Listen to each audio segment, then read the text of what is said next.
back to Live Whole. Nothing reminds me more of the holidays, of winter, of the chill in the air, the snow falling, than a nice warm cup of hot cocoa. So today we're gonna make a more nutritious version. We're gonna throw out the processed, the packaged, all that, and we're gonna do it from scratch, which I love. It's one of my favorite things to do. We're gonna start with our ingredients. We've got some milk. I prefer almond milk. I've got an unsweetened variety, vanilla.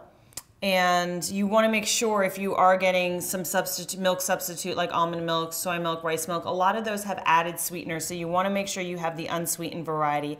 I love this one because it's unsweetened vanilla, so it gives it this extra little flavor. You can also get unsweetened chocolate almond milk, which if you're a chocolate freak like I am, you can add chocolate to the chocolate, which is great. Get the double dose. But if you're going to use just plain milk, that's fine. I would recommend whole milk or 2%. The skim milk, I don't know, it just tastes blah to me. It tastes like water. And this is something you want to be nurturing and warm and comforting, right? It's almost like comfort food. Then we have some nice, good, rich, unsweetened cacao powder or cocoa powder. So you want the unsweetened variety. If we're gonna make this right, you don't want that Swiss Miss stuff with all the sugar and the fillers, just straight up cocoa powder. I love a really good vanilla. I think it makes a drink. To me, vanilla makes everything taste better. It adds a little extra flavor. So we're gonna add some of that today. Agave is sweetener. So if you're watching your sugar levels, you can also use stevia, which is a natural alternative. It's a no-calorie sweetener, but it's not chemical. Like I say, avoid the pink, the blue, and the yellow. It's chemical. I don't know where they make it. Stevia is found in nature, and it's really nice in the liquid form because it's very concentrated. You don't need that much. But you can do a blend of the two, which is what I often do. What's really going to make this spicy is the cayenne, okay, and cinnamon. Love it. It's going to warm the insides. And then we've got this extra antioxidant boost with the cacao nibs. You may have heard it kind of in the news, people saying, oh, go ahead and eat chocolate, it's good for you. Well, you really want the purest form of the chocolate to get the nutritional benefits out of it. So we have the cacao nibs here. They're very bitter. They're not very tasty on their own. Here's a note. You probably don't want to have this late at night if you're sensitive to caffeine, because cacao nibs like this, pure and bitter, have quite a bit of caffeine. So this is something maybe midday instead of a cup of coffee. If you're going to do this at night and you have any sensitivity to caffeine, then I would recommend skipping the cacao nibs, but they are very high in antioxidants. Let's throw it all together, shall we? I already warmed my milk in this nice little pot that I put on the stove, which I love. You can use the microwave. Not the best option, but if that's all you got, listen, that's what you got. Use it, right? And we're just gonna put it in the blender. Now I'm using a blender. However, you can do this on the stove pot in just a saucepan and start to stir the ingredients in. I'm gonna use a heaping tablespoon of the cacao powder.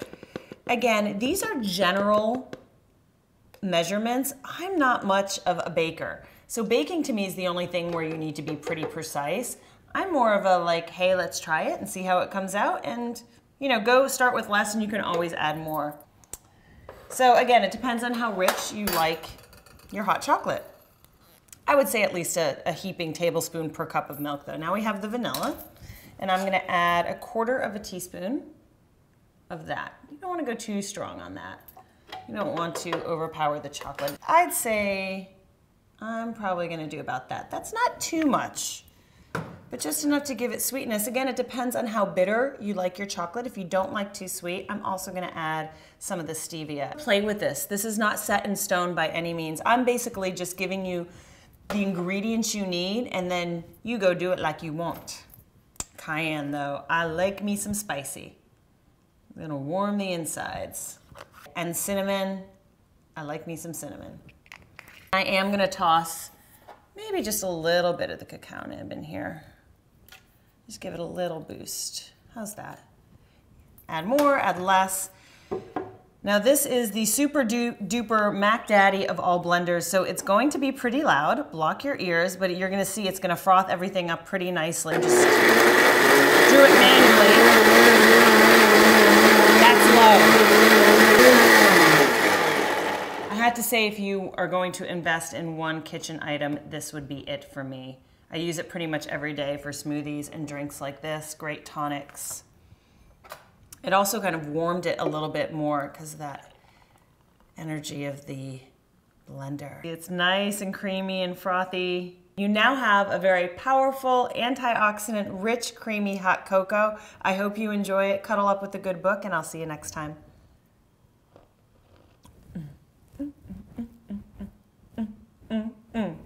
Yum.